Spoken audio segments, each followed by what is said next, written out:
Hello મિત્રો, નમસ્કાર। આ એક સત્ય હકીકત છે જે મારા સસરા અને મારી વચ્ચે બની હતી। મારા સસરા મારી ઉપર મીટર માટે તૈયાર હતા। મારું નામ રીટા છે અને હું દેખાવામાં ખૂબ જ સુંદર લાગુ છું। મારી ઉંમર 25 વર્ષની છે અને મારા લગ્ન થઈ ગયેલા છે। મારા લગ્નને 4 થઈ ચૂક્યા છે અને મને કોઈ પણ સંતાન હજી સુધી નહોતું, એટલે મારા સસરાએ મારી સાથે સેટિંગ કરી લીધું। આ 4 વર્ષમાં જેટલી મજા મારા પતિ સાથે નથી આવી ને તેનાથી પણ ખૂબ જ મજા મારા સસરાએ મને આપી છે। મારા સસરા હંમેશા ઘર પર જ રહે છે। તેની ઉંમર 47 વર્ષની છે। સાચું કહું તો મને મારા પતિ કરતાં મારા સસરા સાથે મજા આવે છે। મારા સસરાની હાઇટમાં મારા કરતાં થોડીક જ વધારે છે। મારા સસરા દેખામાં કોઈ પણ એંગલેથી મારા સસરા નહીં, પણ મારા પતિના મોટા ભાઈ લાગે છે। અમે બંને એકબીજાને ખૂબ જ પસંદ કરતા હતા।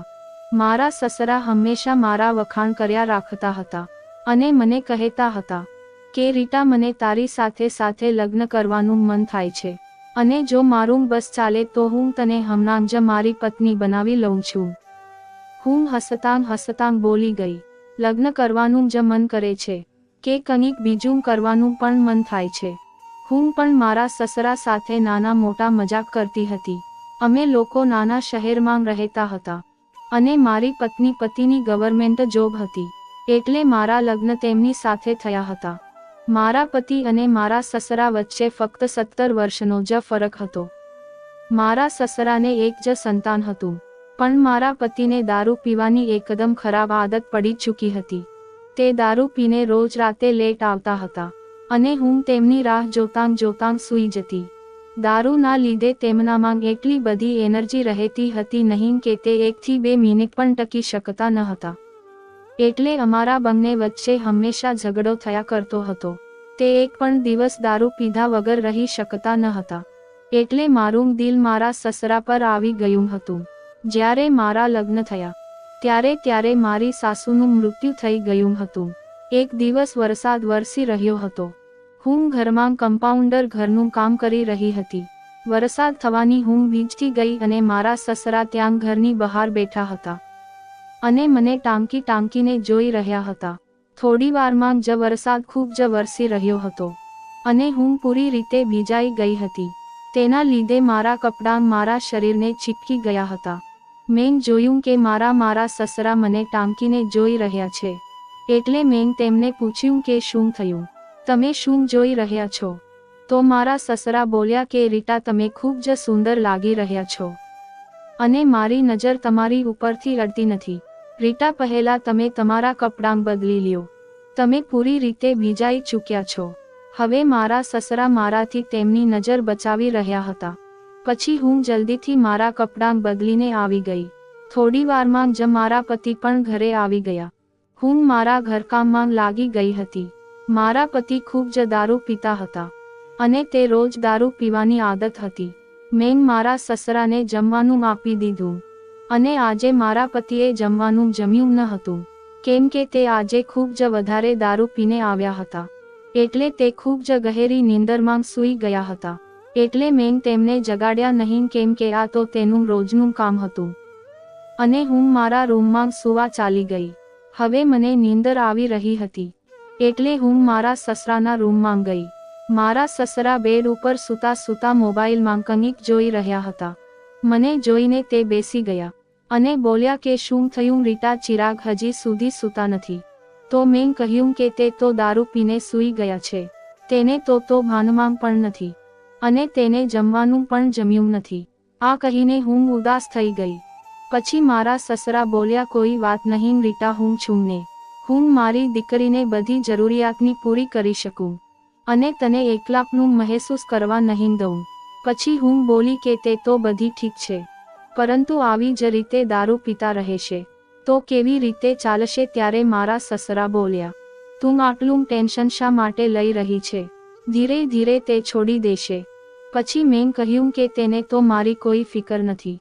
ત્યાં સસરા વાત બદલાવીને બોલ્યા કે તું મને દાદા ક્યારે બનાવીશ? સસરાના મોઢામાંથી આ સાંભળીને મારા ચહેરા પર મુસ્કુરાહટ આવી ગઈ। પછી મેં કહ્યું કે તમને તો મજાક સૂજી રહી છે, પછી સસરા બોલ્યા કે આમ મજાક કરવા વાળી કોઈ વાત નથી.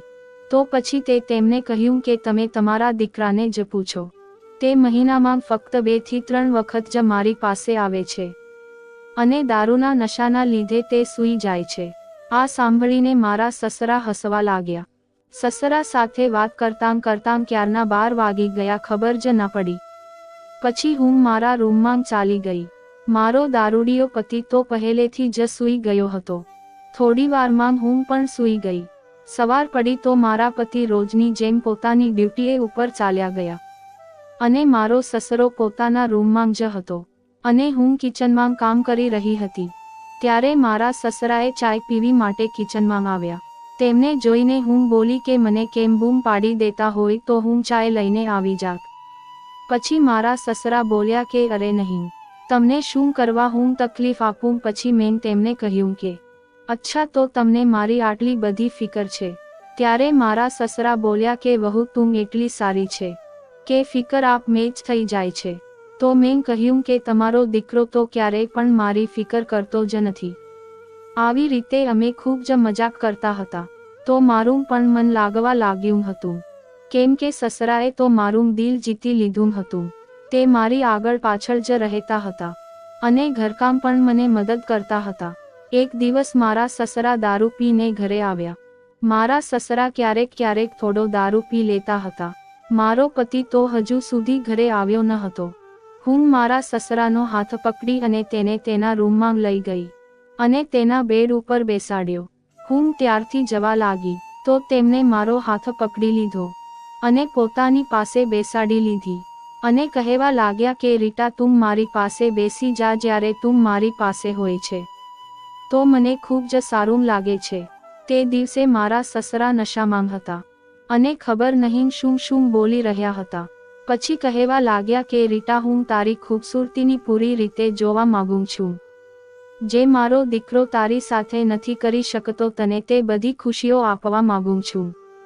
આટલું બોલતા જ મારા સસરા સૂઈ ગયા. બીજા દિવસે સવારે હું મારા સસરાના રૂમમાં જ ચાય આપવા ગઈ.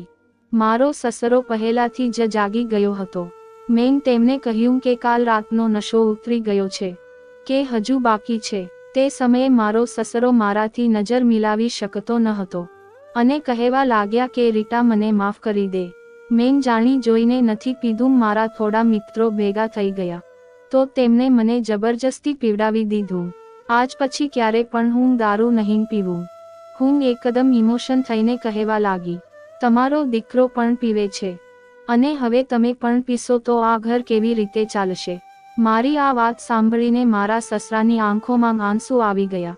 તેમને મારા હાથ પકડ્યા અને કહેવા લાગ્યા કે રીટા તારી કસમ ખાઈને કહું છું કે આજ પછી ક્યારે પણ દારૂ નહીં પીવું અને જો તું કહીશ તો ઘરની બહાર પણ નહીં જાવ. આ સાંભળીને મેં તેમને કહ્યું કે બધો ટાઈમ ઘર પર રહેવાની જરૂર નથી. હું બસ એમ ઈચ્છું છું કે તમે પણ મારા પતિની જેમ દારૂ પીવા ના લાગો. પછી મેં તેમને કહ્યું કે ચલો ચાય પી લ્યો.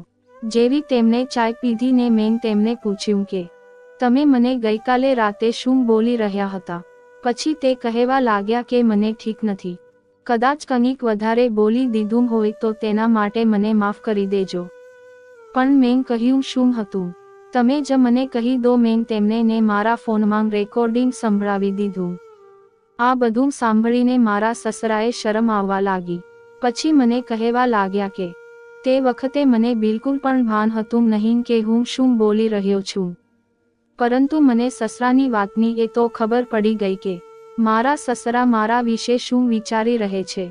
પછી હું તેમને કહેવા લાગી કે કોઈ વાત નહીં. પછી મારા સસરા મને કહેવા લાગ્યા કે રીટા તને ખરાબ તો નથી લાગ્યું ને, હું તારા વિશે શું વિચારી રહ્યો છું. તો મેં તેમને કહ્યું કે હવે બસ કરો, મને કંઈ ખરાબ લાગ્યું નથી. મારા સસરા ચૂપ થઈ ગયા. પછી મેં તેમને પૂછ્યું કે મને સાચું હકીકત જણાવો કે ગઈકાલે રાતે તમે દારૂના નશામાં જે મને બોલ્યા તે તમને હકીકતમાં મારી સાથે થાય છે કે શું. તો તે કહેવા લાગ્યા કે જવા દે તે વાતને. મને લાગે છે કે તે કોઈ વાતની ડરી રહ્યા હતા કે કોઈને ખબર ના પડી જાય. એટલે પછી હું તેમને કહેવા લાગી કે ખરેખર તમે મને પસંદ કરો છો. તો પણ મારા સસરા કંઈ બોલ્યા નહીં. પછી મેં તેમને મારા કસમ આપ્યા.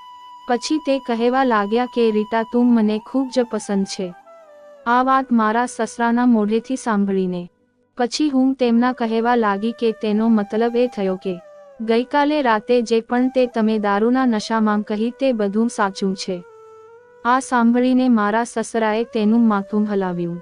પછી હું તેમને કહેવા લાગી કે તમને તમારી વહુ સાથે આ બધું કરવાની શરમ આવશે નહીં. પછી તે કહેવા લાગ્યા કે એવી કોઈ વાત નથી. તો પછી મેં તેમને કહ્યું કે આજે રાતે તૈયાર રહેજો.